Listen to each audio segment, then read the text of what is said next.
ملت تاجیک از جمله ملت‌هایی است که در جهان با دو چیز معروف است. یکی با دولت‌های بزرگ خود، دیگر با تمدن بزرگ خود.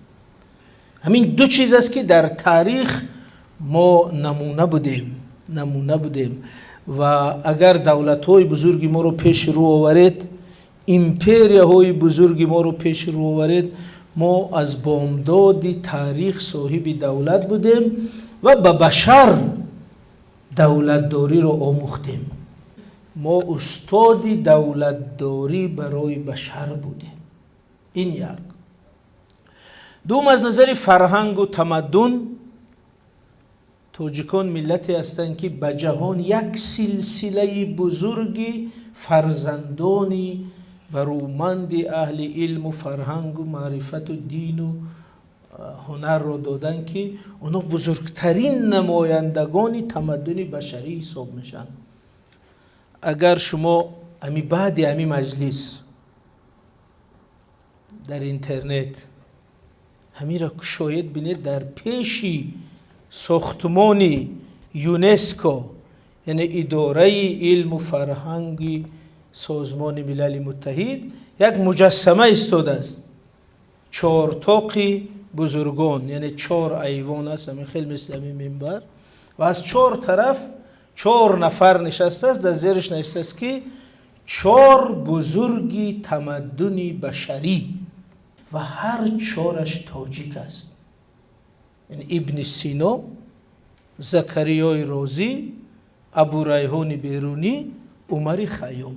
همین 4 کس در نزد یونسکو مجسمه‌ای که به 4 طرف نگاه دارن، نشست 4 بزرگی تمدن جهان.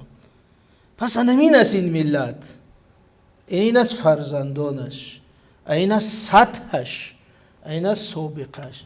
از این رو یک ملت با چنین سابقه دولت و با چنین سابقه تمدنی امروز در یک منطقه بسیار خرد کوهستان تنگ کرده و جا کرده شده است. حدود امروزه جمهوری تاجیکستان 1% حدود ایمپریای ساسانیان است. 1%، قریب 1%. حدود امروزه جمهوری تاجیکستان حدوداً 3% ایمپری یا سرزمین دولتی سامانیان است. اگر همین اوج دولت سامانیان دوره نوح ثانی را در نظر گیریم، حدود دولت سامانیان حدوداً 3 میلیون کیلومتر مربع بوده است. 2,900,000 کیلومتر مربع. همین روز 141,000 کیلومتر مربع میگیم تاجیکستان. یعنی 2-3% همون دولت سامانیان مانده است در دست همین ملت. خیطه بلخ و بخارا داد، سنت والا و دیوان داد، تخت سامان داد. یعنی کم کم آمده در یک کوهستان، در 1% از خاک تاریخیش مانده است با یک دولتی بسیار از نظر جغرافی، فقط از جغرافی میگم، خردی تاجیکستان. پس این آخرین یادگار ما از او دولت‌های بزرگ است. جمهوری تاجیکستان آخرین سرپناه تاریخی تاجیکان است. جمهوری تاجیکستان آخرین شانس تاجیکان برای همچون ملت باقی ماندن است. یعنی دیگر هیچ جای نیست که این ملت باقی ماند. در اون طرف شمال گیری در 100 سال اخیر بیش از 20 میلیون تاجیک از بین رفت. در جنوب شما میبینید که امروز تاجیکان جنوب زیر یک ستم قومی قرار دارند و حتی حقوقی همین دانشگاهشون رو دانشگاه گفتن ندارند. باز برای کلمه دانشگاه طالبان جریمه میکنن، 40 دره میزند مثلا که شما دانشگاه میگویید، باید میگه پوهنتون گویید. روز طالبان بالای دانشگاه بلخ می‌نشستن، پوهنتون بلخ، شب با کدام تاجیکی با هویتی از جانش گذشته میره داره میکند دانشگاه بلخ. با سر طالبان میان می‌نویسن پوهنتون بلخ، با شب کدام پارتیزان تاجیک میره می‌نویسد دانشگاه بلخ. و چند تاش کشتن فقط برای می کلمه. انا احوال تاجیکان در این قسمت. این رو چرا میگم؟ یعنی دولت، فقط دولت شرایط فراهم میکند که یک ملت باقی ماند. همین حالتی بی دولتی هست. پس وقتی ما میگیم که تاجیکستان آخرین پناهگاه تاجیکان، آخرین سرپناه مردم تاجیک، آخرین جایی که همچون ملت این ملت میتواند باقی ماند، معناش همین. انا برای همین این کشور ارزش آن را دارد که حمایت شود، دوست داشته شود. دیگر یگان پاره آن برای دادن نیست، دیگر جایی دادن، جایی باختن، جایی سپردن نیست. از همین رو من تزیس اساسی اولم این بود که حفظ دولتداری ملی امروزی ما با حفظ و بقای خود ملت پیوست است. از این رو مسئله بود و نبود تاجیکان با مسئله حفظ دولت جمهوری تاجیکستان پیوست است.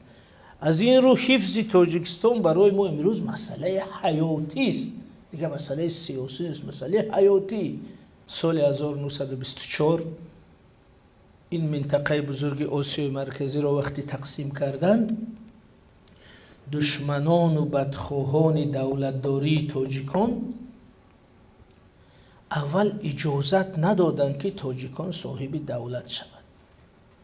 در فرمان یکومی که با امضای لنین امضا شده است، نامی تاجیکان و تاجیکستان نیست. نوشته است که آسیای مرکزی را بین ترکمن ها، ازبک ها و قزاق ها و قرقیز ها را تغییر کنید، تقسیم کنید. این تاجیکان نیست. این فرمان در ارخیو هست. ما همین نزدیکی برای سرحد بسیار حجت های ارخیو نگاه کردم. همین فرمان هست، فرمان لنین که نوشته است که آسیای مرکزی را بین ازبک ها، ترکمن ها و قرقیز ها به 3 دولت تقسیم کن. نیست تاجیکا.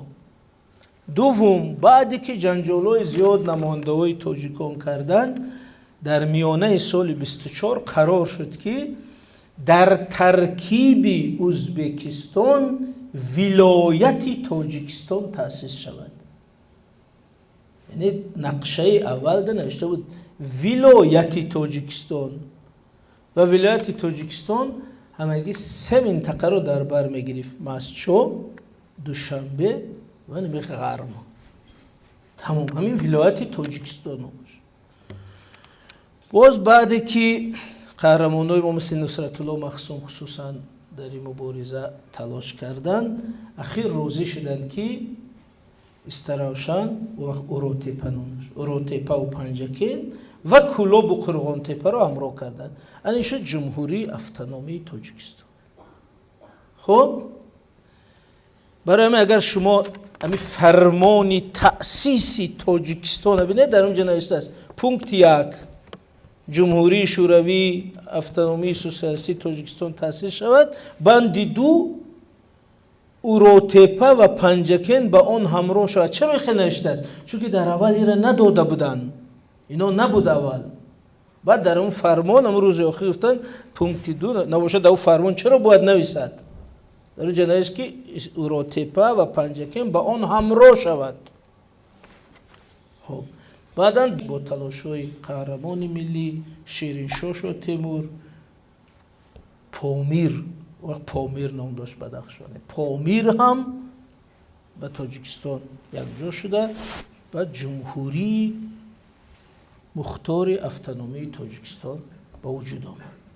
ببینید اینا پاره قدم به قدم کنده گرفتن و بعداً سال 1929 بعدی به خصوص تلاش‌های نصرت الله مخزوم، شیرین شاه و تیمور، استاد عینی و عبدالقادر محیدینوف، استاد لاهوتی و غیره. حکومت شوروی راضی شد که تاجیکستان را از ترکیب ازبکستان برآورد. در آخر گفتن که یک ناحیه ولایت سمرقند یعنی خوجند داده شود تمام. بنابراین وقتی برآمدن تاجیکستان همین منطقه خوجند وزیر خوجند، کانی بادام، اسفره رو هم گرفته برآمد. پتو ناحیه هایی بودن که برای پیوستن به تاجیکستان شورش کردن، از جمله این شهر کانی بادام. همین شهر کانی بادام برای به تاجیکستان پیوست شدن قیام کرده شورش. وقتی که کلینین رئیس شورای عالی اتحاد شوروی با پویزد از تاشکند میرفت به کانی بادام که میگذشت، اونا روی پویزد بستن، مردم کانی بادام در روی راه ششتن. کلینین مجبور از پویزد فرامد، گفت که چی میخواهید؟ گفتن که ما را به تاجیکستان گذرانید، ما مردم تاجیکیم. یعنی ناحیه قهرمان است که همه باید همه دونن. این یگانه ناحیه است که برای به تاجیکستان پیوستن قیام کردگی است. پس بینید که در 7-8 قرار کتی یک قدم یک رایون یک ولایت این جمهوری رو جمع کرده گرفتن، اینقدر کنده گرفته توانستن. بنابراین قهرمانی همین دو نفر بزرگی ما نصرت الله مخزوم و شیرین شاه شاه تیمور در همین بود که اونا در فضایی که هیچ کس نمیخواست دولت تاجیکان باشد، قدم به قدم، ناحیه به ناحیه، ولایت به ولایت، همین قدرش کنده گرفته تونستن. پس این جمهوری همین خیلی تشکیل نشده است. این جمهوری در نتیجه چنین تلاش ها تشکیل شده است و هر دوی این قهرمان به همین خاطر کشته شدند، هم شیرین شاه هم نصرت الله مخزوم.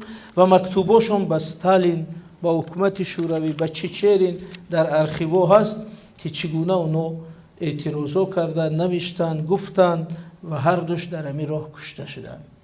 پس این جمهوری یادگار است از او بزرگای تاریخمون، از قهرمانای ملیمون. و اون رو با سال 92 یک امتحانی بزرگ پیش آمد که در آستانه فروپاشی شد. باز این قهرمانی پیشوای ملت در دوره نوی تاریخ که کشور را جمع کردن، یکسر کردن، متحد کردن، باز برای تاریخ راست کردن، وگرنه خطر فروپاشیش در سال 92 بسیار واقعی بود. بنابراین هر یک صحیفه تاریخ پر از قهرمانی، پر از خون، پر از تلاش. انا این است که ما میگیم که این دولت که ما امروز داریم این مفت به دست نآمده است، آسان به دست نآمده است و این آخرین شانس ماست، او باید حفظ شود.